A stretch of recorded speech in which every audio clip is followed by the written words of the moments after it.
Hello, family and friends, and welcome back to my channel.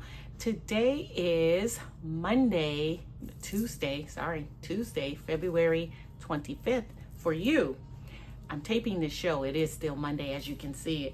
I'm still in my stateroom with that big, beautiful Mardi Gras still across the street from me. So I taped the show on Monday because I travel on Tuesday, which is today when you'll see it, because I just didn't want to miss uploading a day. So here I am. So pray for safe travels back to Atlanta. Hopefully by the time you see this, I'll be back in Atlanta home, but it's been a wonderful 7 days. So anyway, enough about that. Let's go over what we read. Let's say our prayer first. Lord, thank you for this time together. Thank you for every single soul represented here today. And thank you for this opportunity. And thank you for this trip. In Jesus' precious name, please give us wisdom, knowledge, understanding to comprehend your text. Amen. All right, friends. So yesterday we read 25. We finished 25 and 26 in Leviticus. And my biggest takeaway from that was how God set his establishments for them. He told them all the rules about redemption of property, being kind to your brothers. He basically told them, you are not to enslave Israelites. You have to treat them well because those are my people and they cannot be slaves. You can enslave the Canaanites and, strangers who sojourn, who decide to follow along with you guys and neighbors, but you can't enslave Israelites. And then 26, it was about the blessings for being obedient and the punishment for disobedience. And God is very clear. So I'm not going to go into that too much. So today we finish up Leviticus. So we'll be finished with the book of Leviticus with chapter 27, and we move into Numbers chapter 1. So we only have 2 books to read today, and 2 chapters rather. So let's get started with Leviticus chapter 27. It is kind of long, so let's see how that goes. All right, my friends. I gotta get my little situation here. Laws about vows, Leviticus 27. The Lord spoke to Moses, saying, speak to the people of Israel and say to them, if anyone makes a special vow to the Lord involving the valuation of persons, then the valuation of a male from 20 years old up to 60 years old shall be 50 shekels of silver, according to the shekels of the sanctuary. If the person is a female, the valuation shall be 30 shekels. If the person is from 5 years old up to 20 years old, the valuation shall be for a male 20 shekels and for a female 10 shekels. If the person is from a month old up to 5 years old, the valuation shall be for a male 5 shekels of silver, and for a female the valuation shall be 3 shekels of silver. And if the person is 60 years old or over, then the valuation for a male shall be 15 shekels, and for a female 10 shekels. And if someone is too poor to pay the valuation, then he shall be made to stand before the priest, and the priest shall value him. The priest shall value him according to what the vower can afford. Wow. If the vow is an animal that may be offered as an offering to the Lord, all of it that he gives to the Lord is holy. He shall not exchange it or make a substitute for it, good for bad or bad for good. And if he does in fact substitute one animal for another, then both it and the substitute shall be holy. And if it is any unclean animal that may not be offered as an offering to the Lord, then he shall stand the animal before the priest, and the priest shall value it as either good or bad.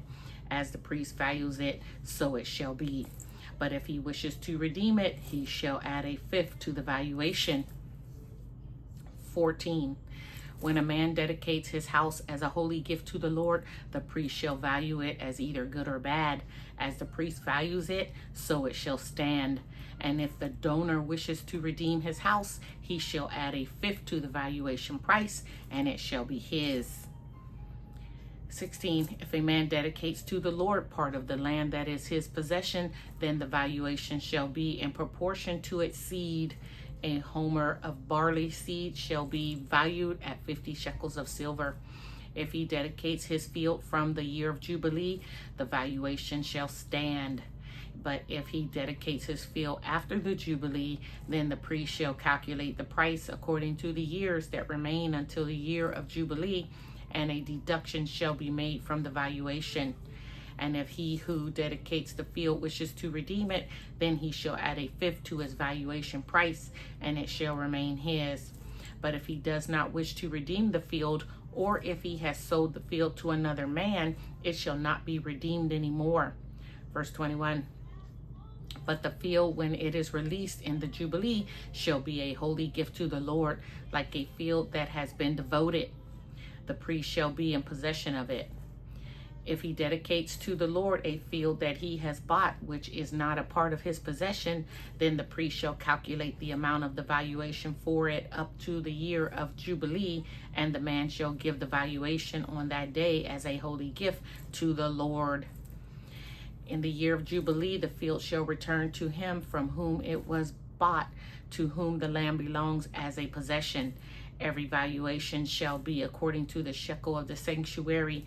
20 gerads shall make a shekel. Gerads. That's an interesting word. G-E-R-A-H. Gerads. Sorry. Verse 26. But a firstborn of animals, which as a firstborn belongs to the Lord, no man may dedicate, whether ox or sheep, it is the Lord's. And if it is an unclean animal, then he shall buy it back at the valuation and add a fifth to it. Or if it is not redeemed, it shall be sold at the valuation. 28. But no devoted thing that a man devotes to the Lord, of anything that he has, whether man or beast, or of his inherited field, shall be sold or redeemed. Every devoted thing is most holy to the Lord. No one devoted who is to be devoted for destruction from mankind shall be ransomed. He shall surely be put to death. Every tithe of the land, whether of the seed of the land or of the fruit of the trees, is the Lord's. It is holy to the Lord. If a man wishes to redeem some of his tithe, he shall add a fifth to it. And every tithe of herd and flock, every 10th animal of all that passes under the herdsman's staff, shall be holy to the Lord. 33. One shall not differentiate between good or bad, neither shall he make a substitute for it. And if he does substitute for it, then both it and the substitute shall be holy. It shall not be redeemed. 34. These are the commandments that the Lord commanded Moses for the people of Israel on Mount Sinai. I love that. Moses, I have so much more respect for Moses. Like, Moses was the man. He got the direct communication straight from God's lips to his ears by way, I don't know, whether it's a whisper, whether it was written, whether it was him in his glory, whether it was a whirlwind, I don't know. But I just have so much more respect for Moses, right? He was definitely the man of this time. All right, moving on. We're in Numbers chapter 1. Now here's a stark admission. I'm sure as I read through Numbers, I'll maybe recognize a verse or two, but I can tell you, I can't recall ever reading the book of Numbers. And here's why. You'll see in this first chapter, all these names. It's just like I fast forwarded through Genesis and Exodus when they start talking about the genealogy and all the descendants and all the names. The Numbers is starting off with a bang with a bunch of names too. I already listened to this already and read it, and these names are really brutal. So I'm gonna do my best, and I encourage you to go back to Numbers chapter 1 and you'll see what I mean.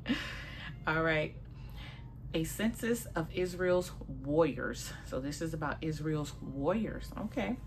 The Lord spoke to Moses in the wilderness of Sinai in the tent of meeting on the first day of the second month in the second year after they had come out of the land of Egypt, saying, Take a census of all the congregation of the people of Israel by clans, by fathers' houses, according to the number of names, every male head by head, from 20 years old and upward, all in Israel who are able to go to war. You and Aaron shall list them company by company, and there shall be with you a man from each tribe, each man being the head of the house of his fathers.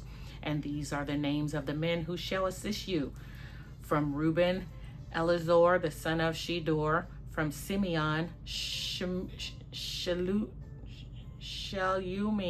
the son of Zurishaddai. From Judah, Nashon, the son of Amminadab. From Issachar, Nathaniel, the son of Zur. From Zebulun, Elab, the son of Helon. From the sons of Joseph, from Ephraim, Elishama, the son of Ammihud. And from Manasseh, Gamaliel, the son of Pedor. From Benjamin, Abidan, the son of Gideon. From Dan, Agilar, the son of Ammishaddai. From Asher, Pagiel, the son of Ochran. From Gad, Elispha, the son of Duel. From Naphtali, Ari, the son of Enan. 16. These were the ones chosen from the congregation, the chiefs of their ancestral tribes, the heads of the clans of Israel. Moses and Aaron took these men who had been named, and on the first day of the second month, they assembled the whole congregation together, who registered themselves by clans, by fathers' houses, according to the numbers named from 20 years old and upward, head by head, as the Lord commanded Moses. So he listed them in the wilderness of Sinai.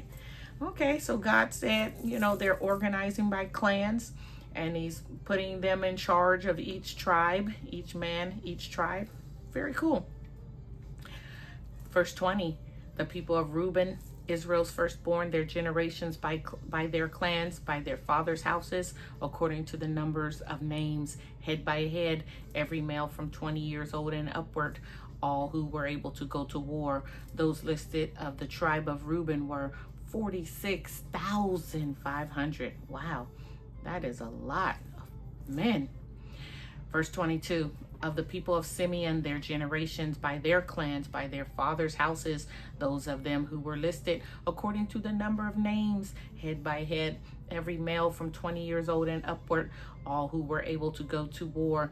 Those listed of the tribe of Simeon were 59,300. Wow, I love the organization of it all. Like this is so old and so long ago, but it seems so forward, so intelligent. It's great.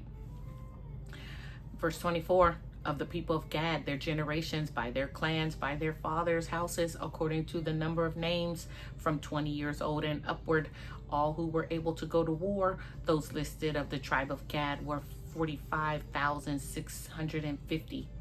26, of the people of Judah, their generations by their clans, by their fathers' houses, according to the number of names, from 20 years old and upward, every man able to go to war. Those listed of the tribe of Judah were 74,600. Wow, this is a lot of people. Now you know why God got the rule book in place. You got to organize all these heathens. Ooh, I hope that wasn't bad. 28, of the people of Issachar, their generations by their clans, by their fathers' houses, according to the number of names, from 20 years old and upward, every man able to go to war. Those listed in the tribe of Issachar were 55,400. Verse 30, of the people of Zebulun, their generations by their clans, by their fathers' houses, according to the number of names, from 20 years old and upward, every man able to go to war. Those listed of the tribe of Zebulun were 57,400. Verse 32, of the people of Joseph, namely of the people of Ephraim, their generations by their clans, by their fathers' houses, according to the number of names, from 20 years old and upward, every man able to go to war. Those listed of the tribe of Ephraim were 40,500. I wonder where they wrote all this stuff. That's a lot of names to have to write down and list. They didn't have computers to generate it, electronically. These people are amazing. History is something else. History is definitely have always been one of my favorite subjects, and the Bible is a big history book. All right, 34 of the people of Manasseh, their generations, by their clans, by their fathers' houses, according to the number of names, from 20 years old and upward, every man able to go to war. Those listed of the tribe of Manasseh were 32,200. So precise in number too. Oh my goodness. And I noticed they're all even. None of them, they end in 00. There wasn't like 701. I don't question the accuracy. I believe it. I'm a believer. 36 of the people of Benjamin, their generations, by their clans, by their fathers' houses, according to the number of names, from 20 years old and upward, every man able to go to war. Those listed of the tribe of Benjamin were 35,400, not 35,417. Just even numbers. I wonder if there's any over. They say never mind. They want to keep an even number at the end. The things I wonder. Verse 38 of the people of Dan, their generations, by their clans, by their fathers' houses, according to the number of names, from 20 years old and upward, every man able to go to war. Those listed of the tribe of Dan were 62,700. 40 of the people of Asher, their generations, by their clans, by their fathers' houses, according to the number of names, from 20 years old and upward, every man able to go to war. Those listed of the tribe of Asher were 41,500. 42 of the people of Naphtali, their generations, by their clans, by their fathers' houses, according to the number of names, from 20 years old and upward, every man able to go to war. Those listed of the tribe of Naphtali were 53,400. These are those who were listed, whom Moses and Aaron listed with the help of the chiefs of Israel, 12 men, each representing their fathers' houses. So all those listed of the people of Israel by their fathers' houses, from 20 years old and upward, every man able to go to war in Israel, all those listed were 603,550. Wow, that's over 500,000 people, 500,000 men. And remember, these are just men able to go to war. This is the ultimate draft. Wow. This is so good. All right, here we go. We're almost there. Levites exempted. But the Levites were not listed among them by their ancestral tribe, for the Lord spoke to Moses, saying, only the tribe of Levi you shall not list, and you shall not take a census of them among the people of Israel, but appoint the Levites over the tabernacle of the testimony, and over all its furnishings, and over all that belongs to it. They are to carry the tabernacle and all its furnishings, and they shall take care of it, and shall camp around the tabernacle. When the tabernacle is to set out, the Levites shall take it down, and when the tabernacle is to be pitched, the Levites shall set it up. And if any outsider comes near, he shall be put to death. The people of Israel shall pitch their tents by their companies, each man in its own camp, and each man by his own standard. But the Levites shall camp around the tabernacle of the testimony, so that there may be no wrath on the congregation of the people of Israel. And the Levites shall keep guard over the tabernacle of testimony. Thus did the people of Israel. They did according to all that the Lord commanded Moses. So if you were from the tribe of Levi, the Levites, you didn't have to go to war. Your job was to protect the tabernacle, to pitch it up when they move, to set it back in place when they camp, and to guard it. So they had to sleep around the tabernacle. Wow, that is amazing. I love it. Again, I don't understand it thoroughly, but I think the more you read it and the more you just keep going, other things start to make sense. Like one thing that I'm curious about, why is the Levites set apart?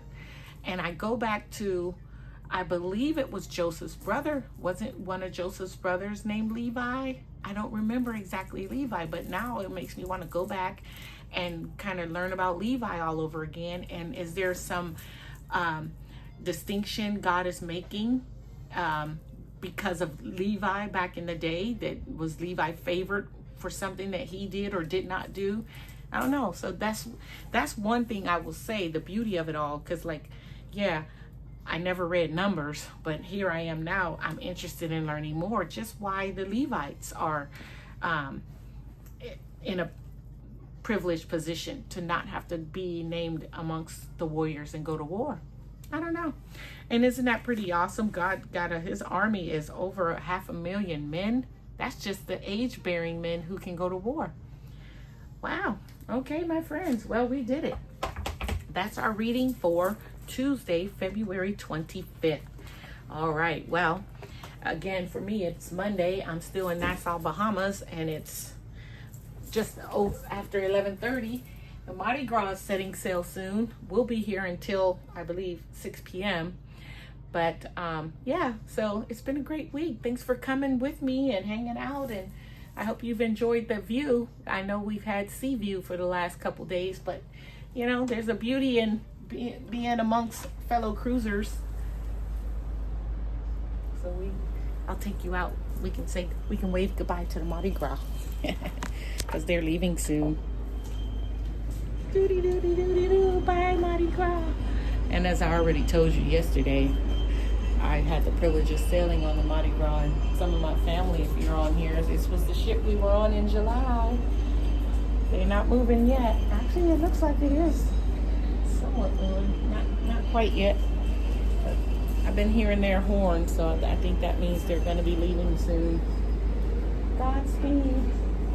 All right, my friends. Well, have a great day. And I'll see you tomorrow, which is Wednesday, God willing. Bye.